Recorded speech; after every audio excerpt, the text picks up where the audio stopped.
You're listening to I Love This TV Show, The Golden Girls. The Golden Girls, Season 2, Episode 16. And then there was one.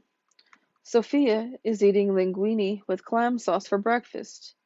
Dorothy, Rose, and then Blanche all ask her what she is eating.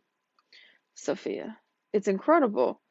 364 days a year I could be gagging on a peach pit. Nobody would notice.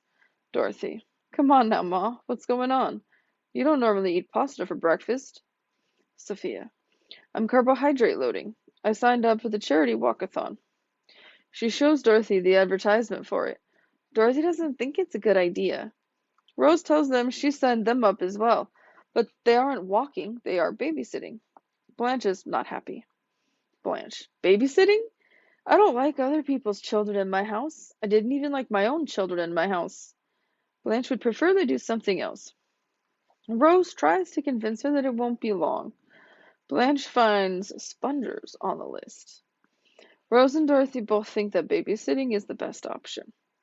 Rose starts to tell about a foundation she helped with in St. Olaf. Walkathon day has arrived.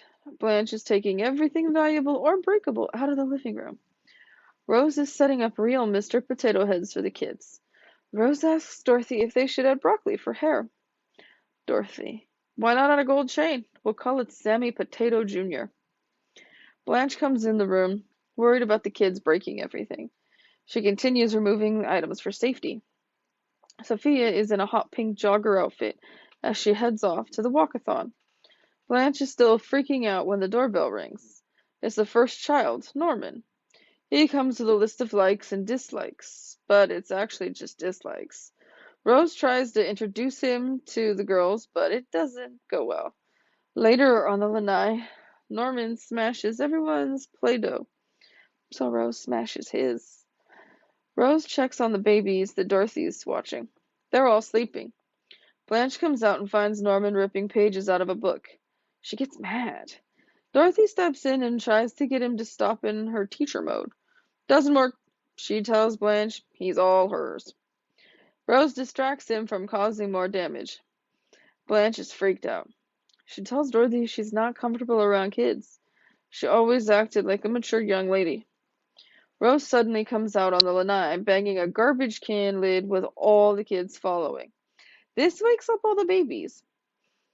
All the babies have now been picked up except for one, and they can't find the parents. The walkathon people can't find the parents. The baby will not stop crying. Rose and Dorothy were not successful, so Rose wants Blanche to give it a try holding her, and she's afraid. But she picks up the baby, and as soon as she's settled in Blanche's arms, she quiets right down. The doorbell rings, and this time it's Sophia. They ask her how the race went. She tells a good story about the race, but then she accidentally walked into a wall, a new Wendy's that just got built. She still crossed the finish line, though. Dorothy thinks she's just overtired and suggests she go to bed. The phone rings and Rose answers. The walkathon people have been trying to find Emily's parents and they can't. Blanche is worried that Emily was abandoned. So Dorothy calls the police to find out what to do. While she's on hold, she comments to Blanche at how often she keeps picking up the baby. Blanche: Dorothy, it's just amazing. Every time I pick her up, she stops fussing and goes right back to sleep. Dorothy: Well, you shouldn't do that. The baby won't get used to sleeping alone. Blanche: Well, you never get used to sleeping alone. I haven't. Dorothy: Siamese twins sleep alone more often than you do. Rose comes back in from the lanai, and she's not sure why Dorothy's on the phone. Blanche tells her that she's talking to the police. When she gets off, she tells them that they have two options. They can wait for Child Protective Services to come and take the baby, and that's about 48 hours, or they can take her to the police station. Rose then tells a story about almost being abandoned when she was 9. Dorothy and Blanche actually listen attentively up until she tells them about the Texaco starter guide her home. This causes Dorothy to get cranky and she takes a little stab at her. Dorothy: Rose, honey, have you been washing the fruit off before you eat it? Poor Rose is just confused by the question. Dorothy steers the conversation back to Emily. Blanche wants to keep her. Dorothy points out that they'll need supplies for the baby. Rose comments about thawing a pork chop. She then tells another St. Olaf story. Blanche tells the two to go to the store. She'll stay with the baby. They finally come back, and Rose gushes over the diapers. Rose, isn't this amazing? When the diapers get dirty, the cute little teddy bears disappear. Dorothy, that's not amazing. Whenever my kids' diapers got dirty, my husband would disappear. Rose goes on about changing diapers and how much she loved it. Dorothy finds her strange. Blanche says she always had trouble with the boys' diapers.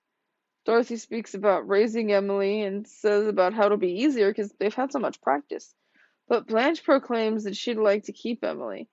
She hasn't had the kind of practice or experiences with the kids that Dorothy and Rose have because she had a nanny. Blanche is asleep on the couch and wakes up when Emily starts to cry. She picks her up and holds her and tells her a story and has a conversation with her. Blanche, why am I telling you this? Well, maybe it's because deep down I wish you were really mine, so I could try it again with what I know now. Dorothy and Rose come out. Blanche tells them all is fine, she's just hungry. They all go in the kitchen so they don't wake up Sophia. But Sophia wakes up anyway and crankily joins them in the kitchen. Sophia, there's 90 years of mother here, and you can't keep the kid quiet. Blanche asks Sophia how she's feeling today, and she tells her ear hurts from all the phone calls. But the conversation gets interrupted by the doorbell. Dorothy answers it. It's a man saying he's there to pick up Emily, that he's her dad. And the girls all get furious at him, but he tells them that he did call and he spoke to someone who said she just won the Ironman triathlon. He told her his wife was having triplets and he was at the hospital, but Sophia thought he said his wife was having gimlets. So, once the miscommunication is cleared up, he takes Emily and they head off. Blanche, however, looks crestfallen. Blanche, she was just my last chance to prove that I could be a good mother and a friend. Dorothy tries to console her. Sophia then tells her that sometimes a mother needs her child more. Sophia then tries to pull a fast one on Rose for $20 and she falls for it. In the kitchen, Blanche calls her daughter Janet. They talk for a little bit and Blanche tells her she'd like to come see her. She gives a few dates and she gets excuses each time, so she tells Janet to pick a time. They keep talking and Janet finally relents and invites her for this coming weekend. Blanche immediately and happily agrees. She tells her she loves her before she hangs up. I'll be right back after a short break. Favorite quotes? Dorothy. Oh, Ma, are you nuts? This is for people who walk a lot. Sophia. So what do I do? Hover? Sophia. You know, I just realized the best reason of all to join this walkathon. Dorothy. What's that, Mom? Sophia. I get away from this ditz for a whole day. Rose. Norman, would you like to play with a potato head? Norman. Sure, what would you like to do? Blanche. I guess if you are going to relate to a child, it helps to have the mind of a child. Dorothy. Blanche, where would you get a crazy idea like that? Blanche. Well, you never get used to sleeping alone. I haven't. Dorothy. Honey, Siamese twins sleep alone more than you do. Rose. Isn't that amazing?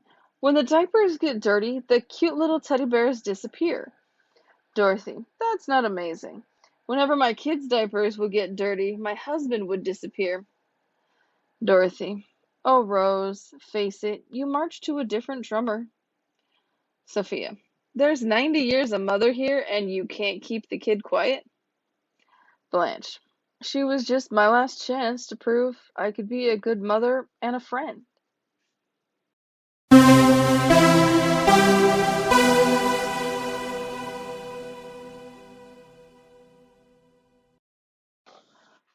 The walkathon and babysitting. Now, based on Dorothy and Blanche's reaction to when Rose says they've already volunteered for the walkathon, she didn't bother to ask them if they were okay with it or wanted to volunteer at all, and she just signed them up like, they'll be fine with it, but they weren't. I mean, that's generally a Rose thing. She thinks that everyone's going to be okay with helping someone else. And sadly, that's really, really not true. But Sophia and her interest in the walkathon just cracks me up. And I love her little story about how at the starting line, they fired off the starting pistol for the seniors, and half of them hit the ground because they were scared of the sound of the gun. It's like maybe those were just the half of the seniors that, maybe didn't have hearing problems or they had hearing aids in or something of that. Because sadly, as we get older, hearing is one of the things that go if we don't take care of it when we're younger. Now, Blanche clearly in this episode demonstrates that she has a fear of kids. Now, we know that Blanche has 4 or 5 kids. And actually, in different episodes, we get different numbers. Some episodes, there's like 2 kids, some there's 3, some there's 4, some there's 5. And there's a various number of names of kids. It's a bit hard to keep track of without knowing specifically which episode they're mentioned in. But yeah, apparently she is the only one of the ladies in the house who had a nanny.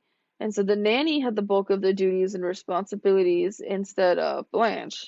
Now, I don't know if Blanche had a job when the kids were growing up. That's never clearly mentioned. So I'm not completely sure why there was a nanny. I know Dorothy taught while she had the kids. Sophia worked jobs while she had her kids. And Rose, I believe, was a stay-at-home mom, but I'm not 100% sure. That's never totally clear. But yes, those 3 all took, Sophia and Rose and Dorothy were all like the primary parent for their kids when their kids were growing up. Dorothy tells a story about how, when the kids' diapers would get dirty, Stan would completely disappear. We never actually hear any stories about George's involvement when the kids were growing up, I don't believe. And with Rose, I know Charlie was a salesman that was on the road a lot. So he wasn't home anywhere near as much as he would probably have liked. So he was nowhere near as involved. Because there is an episode where we learn that Rose has told a lot of stories about Charlie that weren't true to make him look better for the kids. And so the kids clearly don't have clear memories of their father themselves. They just really have the memories that Rose has told them. And that's just kind of sad. But then we get to baby Emily. After 4 o'clock, she is the only kid that has not been picked up. It would have been nice if that father had informed any one of the girls that were not Sophia when he dropped off the baby. My wife's pregnant with triplets, so if there is any chance she goes into labor, I'm not going to be back on time. But I guess the labor started early. It was never really clear how that happened. Now, Blanche at first wants nothing to do with baby Emily. She's just like, ooh, it's a baby, I'm scared. I can understand that because I don't have any experience with babies of any kind. So I have no clue what to do with them either, and they're scary for me to be around. I have no idea what screams mean or anything like that. And so it's definitely kind of scary when a strange baby gets put in your arms and you don't even really know what to do. Blanche technically should have known what to do because, she did have as many as 5 kids and she had to have at least fed them from time to time, changed diapers from time to time, had at least a partial role. I don't know if the nanny was a live-in or not. That's never really completely clear. Because I know in one episode she makes reference to the governess that they had and running down the stairs and screaming for the governess to go and check on why the kid was screaming. I know, to me, that always felt a little cold-hearted. But in this episode, we get a really human side of Blanche. She looks at this baby, she bonds with this baby. And Blanche doesn't tend to bond with much of anything that easily. Even her boyfriends, they all have an expiration date from the start. But she actually entertains the thought several times in the episode of keeping Emily and raising her herself.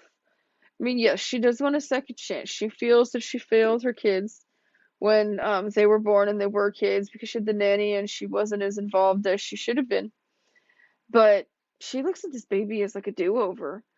Dorothy kind of points out that her kids are not dead. They're still alive and well, and she can still fix the relationship with them if she puts the effort in. And I find it really, really a lot of growth in Blanche's character when she actually does go in the kitchen after baby Emily is picked up by her father, and she calls Janet, because Janet is the one that she has the most drama with. In multiple episodes, we hear and learn that they fought, and there is another episode where Janet brings her daughter, and there's the whole pageant drama. And so, yeah, but I think Janet is also David's mother.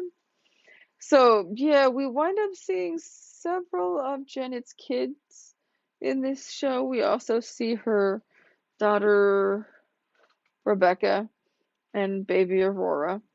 But Janet is the one that she has had no contact with for ages. We also learned that when the episode was when one of Rebecca's episodes that she had lost contact with Rebecca as well.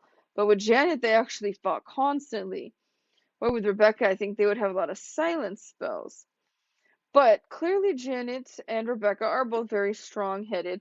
They think for themselves, etc. And so for Blanche, who is actually probably a bit afraid of her kids, the one that she has the most trouble with working up the courage to call her, I commend her for that. And she does suggest several times when she could go down and visit, because their schedule's pretty much open. And Janet kind of blows her off on those, oh, I'm busy, oh, I'm busy, oh, I'm busy. And so then she finally gets to the point where she's like, okay, then you pick a time. And then there's a little bit of quiet, there's a pause. And then she kind of surprisingly says, this weekend? But then she agrees and she is going to go down. And it's one of the few times where we see Blanche smile in a way that comes from the heart. It's an everything smile. It's not just a half smile or a pretend smile or a fake smile or a haha smile. It's like a truly genuine smile. And it's actually one of my favorite scenes in the season, just simply because of that, because we actually see Blanche acknowledge a shortcoming and then actually try to do something about it to fix it. Where normally Blanche thinks that she's flawless and can do no wrong. So I find it refreshing in this episode that she actually takes a look at herself in the mirror. She realizes, yeah, I was not a very good mom to my kids growing up, and actually does try to take some steps to make it right, at least with one of her children. And I was actually very proud of Blanche in this episode. I don't really get to say that very often because she's normally more the flighty, fun, irresponsible one. But in this case, yeah, she was a very, very strong character who was willing to accept something that she had done wrong and try to fix it. And I don't really think we ever see a resolution. We don't hear about the trip in the future episodes, which would have been nice. But I know that in the future we do meet Janet, at least. Thanks for tuning in to the I Love This TV Show podcast. If you would like to make a donation in support of this podcast, you can through Cash App to Pasta26MC. That's pasta like the food, the number 2, the number 6, M as in monkey, C as in cat. If you would like to sponsor this podcast or advertise on it, please send an email to podcast@pastasworld.com. As always, you can go to pastasworld.com for more information.